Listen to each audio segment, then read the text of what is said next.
We welcome you to the ADHD Smarter Parenting Podcast. Here to heal and elevate lives is your parenting coach, Siope Kinney. Hello, everyone. Thank you for joining me. My name is Siope. I'm one of the hosts here at the Smarter Parenting Podcast. I'm glad you can join me today.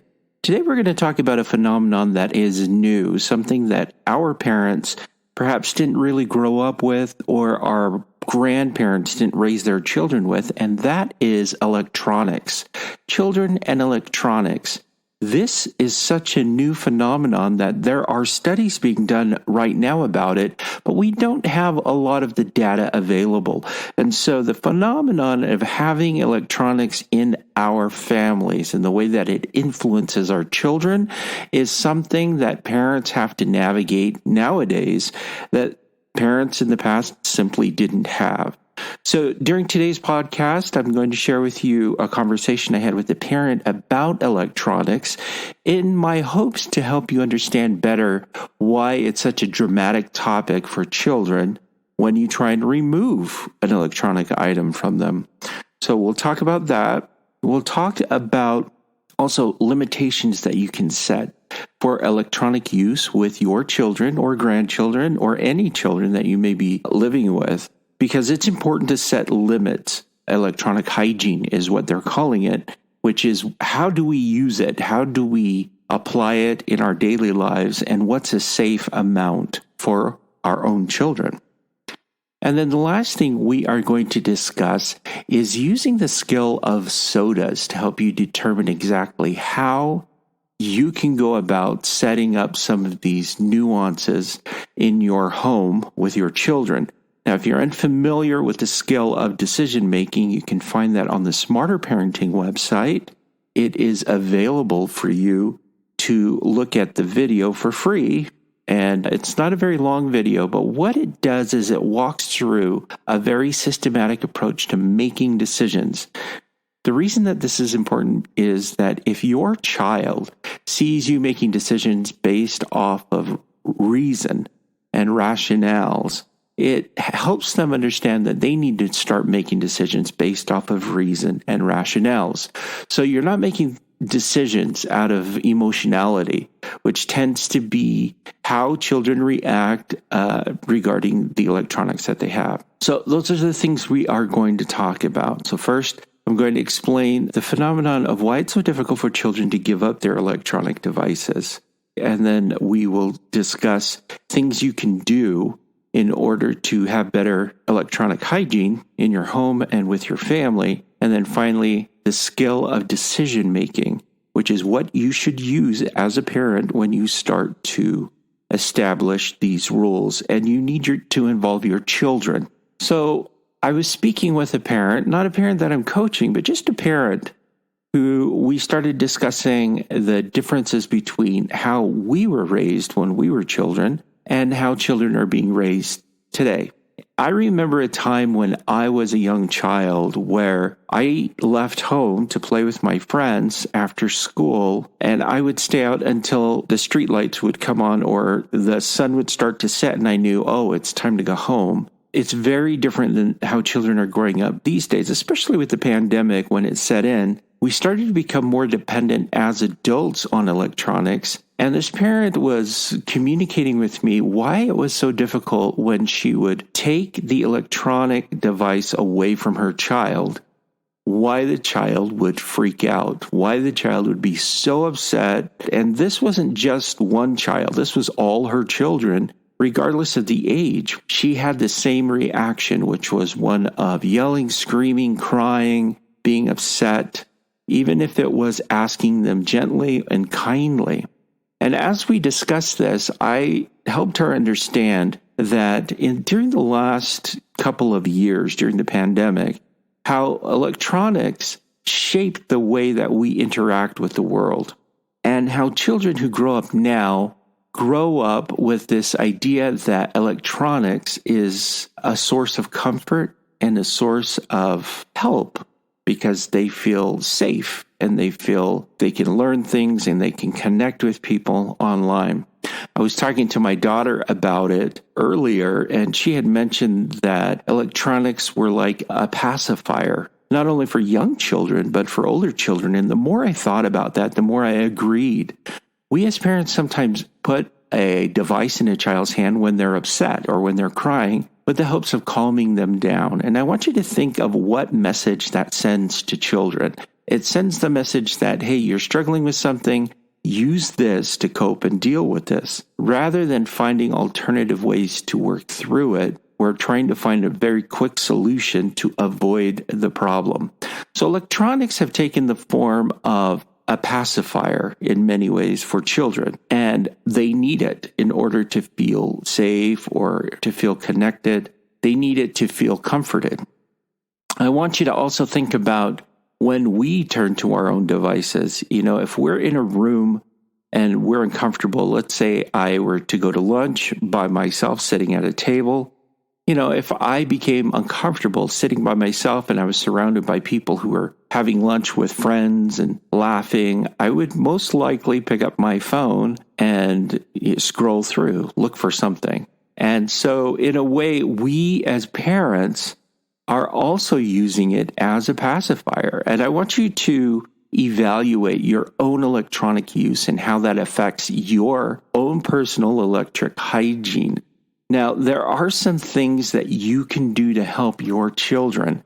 First off, we need to find ways to help our children cope with difficult emotions without using electronics. And that's done largely by demonstration on our part as parents. It's important for us to be able to do that as parents. So, how do we scale back our electronic use, which is the second point I wanted to work through?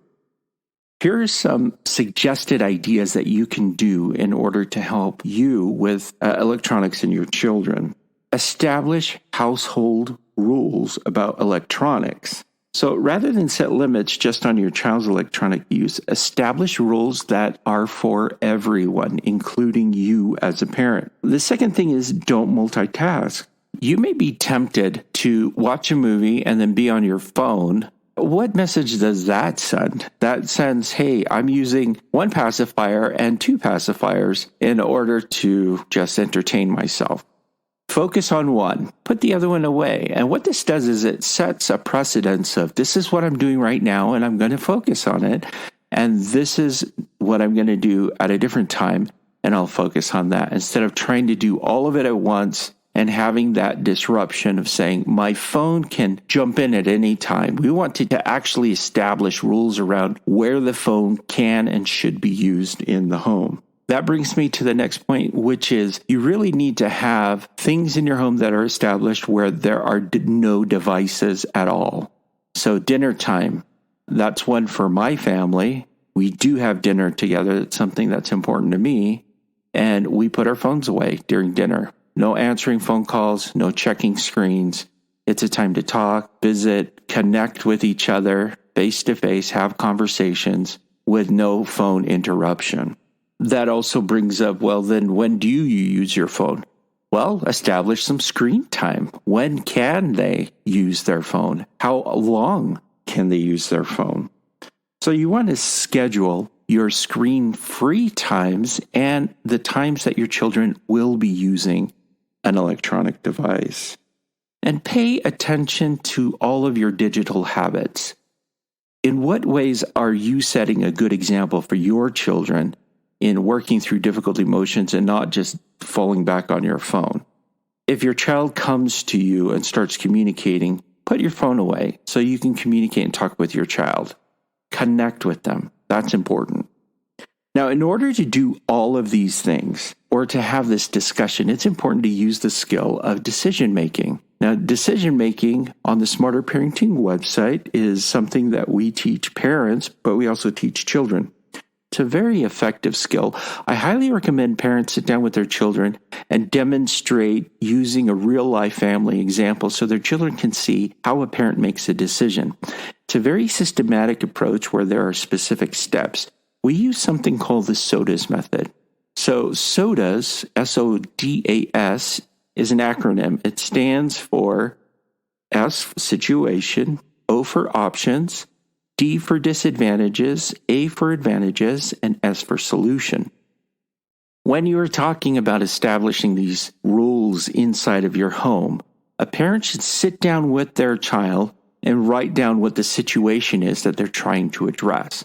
Okay, we want to establish a zone-free home where no one is going to use electronics. So what are those times and those opportunities that we can say, no phones here, no electronics here? After you define what the situation is, you'll go to the O of sodas in decision making, which is options. So you want to list down 3 options that you want to consider. Of these 3 options, you will go down to disadvantages, which is the next D, and list as many disadvantages to each of those options as you can. Once you're finished there, you'll move down to A, which is advantages. List down as many advantages to each of those options. Now, once you have a list of disadvantages and advantages for each of the 3 options that you've outlined from your situation, you can determine what is the best solution. This is something that when parents sit down and work through and have their children observe them doing this, it helps the child know, hey, my parents aren't reacting emotionally. They're actually being very rational and intentional about the decisions that they make and about what they are trying to establish in the home. It also teaches them how to use the skill themselves. So you can demonstrate this and your child will be able to understand it, pick it up, and when you need them to figure out something or when they have a decision that they need to make, they can use this method, bring it to you later, and you can discuss the solution that they came up with.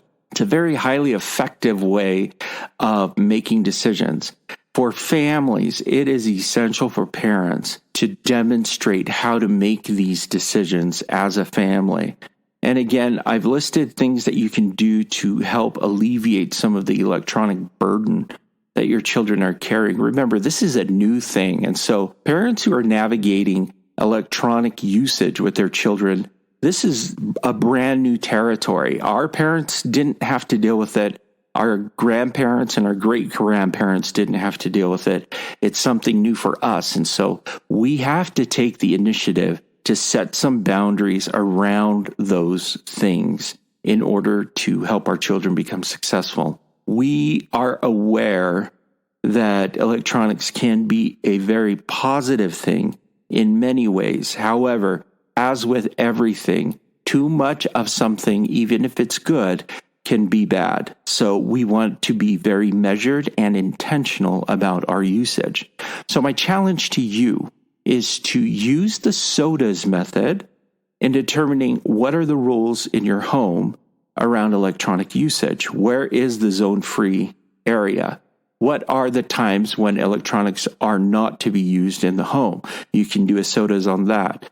Sit down with your child, walk through it. I highly suggest you watch the video. The video will walk you through this whole process of how to make decisions using the SODAs method, and you can begin using it with your children. And it's really great. Let me tell you, once you can teach your child how to do that, whenever there's an issue or whenever they break a rule, you can just say, hey, do a SODAs, bring it to me, and let's talk about it. They'll bring the SODAs, and it actually helps me understand better where they're coming from, what they're thinking, and then we can negotiate it in a rational way. It really is dependent upon the parent. Now, for the parent who came to me and was saying, why is my child reacting the way they're reacting? Teenager, doesn't matter the age. When I ask for the electronic device and they're freaking out, why is that happening? The reality is we've kind of trained our children to depend on electronics like a pacifier. And so we want to eliminate that by being very intentional about our parenting, our example, how we go about using electronics, and what it looks like in our home to use it. All right? So there's a lot to think about, but that's my challenge to you. Watch the video, Decision Making, on the Smarter Parenting website. You can print out a worksheet that will walk you through the steps as well. And then sit down with your child and go through a decision that you'll make on electronic usage in your home, whatever you feel is most appropriate for your child depending on their age. Right? that's it for me. I am excited to hear what successes you'll be able to come up with your children as you begin to use this method to help establish a more healthy environment for you and your family. Alrighty. I hope you have a great week. Thanks for joining me. All right. Bye-bye.